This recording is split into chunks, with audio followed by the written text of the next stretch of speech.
চৈত্র সংক্রান্তি বসন্তের শেষ দিনে আপামর বাংলার মানুষ মেতে ওঠেন চৈত্র সংক্রান্তি পার্বণে। কেউ কেউ এই পার্বণকে বলে থাকেন ভাই ছাতু উৎসব। অনেক পরিবারে এদিন ভাইয়ের মঙ্গল কামনায় নিষ্ঠা ও ভক্তি সহকারে পালন করা হয় ভাই ছাতু উৎসব। এ যেন এক অকাল ভাই ফোঁটা। এই উৎসবের অন্যতম আকর্ষণ হলো ছাতু। ভাই ছাতুতে প্রধানত ব্যবহার করা হয় যবের ছাতু। এদিন ঠাকুর ঘরে প্রদীপ ধূপ জ্বালিয়ে প্রথমে ভাইয়ের কপালে ফুল দিয়ে একবার চন্দনের তিলক কেটে দেন বোনেরা। তারপর ভাইয়ের হাতে পরপর 3 বার তুলে দেওয়া হয় টক দই, তেঁতুল জল, স্বাদমতো চিনি আর নুন দিয়ে মাখা যবের ছাতুর মণ্ড। বাড়ির বাকি সদস্যরাও বঞ্চিত হন না, তাদেরকেও এদিন খেতে হয় ছাতুর মণ্ড। তবে সেই ছাতুর স্বাদ হয় একটু আলাদা। মণ্ডের স্বাদ বাড়াতে তাতে যোগ করা হয়ে থাকে মুড়ি, চিঁড়ে, মুরগি, টক দই, চিনি আর নুনের আনুপাতিক মিশ্রণ।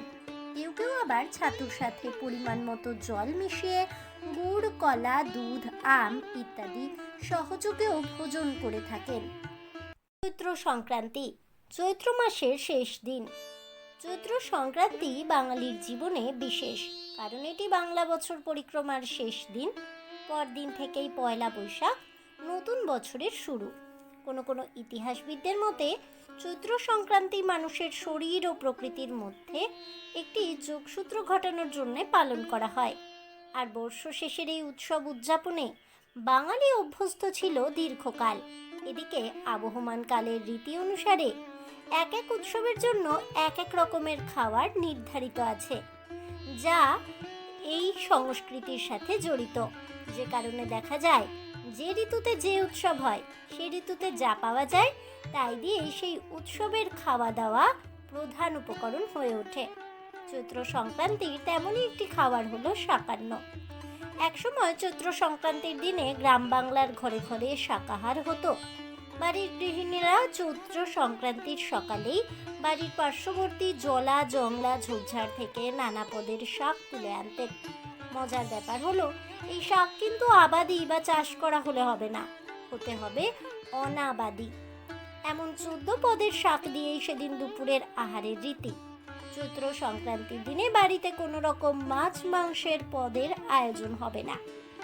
চৈত্র সংক্রান্তির দিন গ্রামের বাড়িতে খাওয়া হতো গমের ছাতু, দই ও পাকা বেল সহযোগে এক বিশেষ শরবত।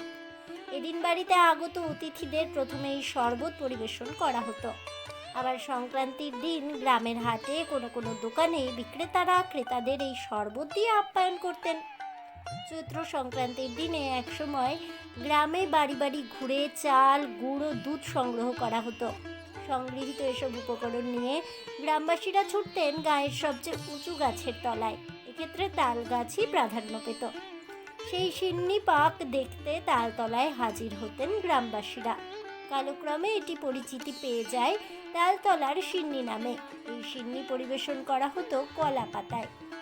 আবার গ্রাম বাংলায় আদিকাল থেকেই চৈত্র সংক্রান্তিতে তিতা খাওয়ার চল ছিল। লোকজ বিশ্বাস অনুসারে এর ভিতর দিয়ে বিগত বছরের দুঃখ বেদনা বিসর্জন দেওয়া হয়। এ ধরনের খাবারগুলি হচ্ছে করলা ভাজা, শুক্তো, নিমপাতা ভাজা, উচ্ছে দিয়ে তিতা ডাল, সজনের চচ্চড়ি। শাকের মধ্যেও কয়েকটি ছিল তিতা স্বাদের। অনেকের বিশ্বাস তিতা খাবার যেহেতু শরীরের জন্য স্বাস্থ্যকর এবং শরীরের রোগ প্রতিরোধ করতে সক্ষম, তাই এই খাবার গ্রহণের মাধ্যমে তারা সারা বছর সুস্থ থাকবেন। এছাড়া চৈত্র সংক্রান্তির দিনে সনাতন হিন্দু ধর্মাবলম্বীদের মধ্যে অনেকেই ব্রত পালন করেন। এ সময় আমিষ নিষিদ্ধ। 7 ধরনের তিতা রান্নায় বেশিরভাগ সময় পেঁয়াজ ও রসুনের ব্যবহার এড়িয়ে চলা হতো।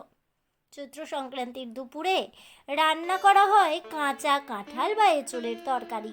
কোথাও কোথাও শুধুই কাঁচা কাঁঠাল দিয়ে তৈরি হয় এঁচোড়।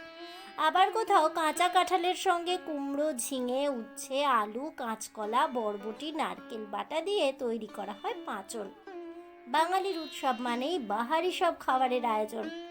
আর খাবারের বাইরে চৈত্র সংক্রান্তিতে হয় চড়ক পুজো, নীল পুজো, লোকজ নামাজ, নীলের উৎসব, খেজুর ভাঙা উৎসব, শিবের গাজন, গম্ভীরার মতো লোকাচার।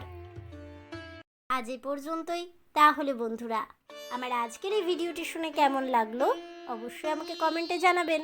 ভিডিওটি ভালো লেগে থাকলে লাইক শেয়ার করতে ভুলবেন না। আমার চ্যানেলের নতুন বন্ধু হয়ে থাকলে চ্যানেলটিকে সাবস্ক্রাইব করে দেবেন। পাশে থাকা বেল বাটনটি প্রেস করে রাখবেন নতুন ভিডিওর নোটিফিকেশন পাওয়ার জন্য। ফিরে আসছি পরবর্তী ভিডিও নিয়ে। ততক্ষণ সবাই ভালো থাকুন, সুস্থ থাকুন আর অবশ্যই সঙ্গে থাকুন আর দেখতে থাকুন অজানার পথে।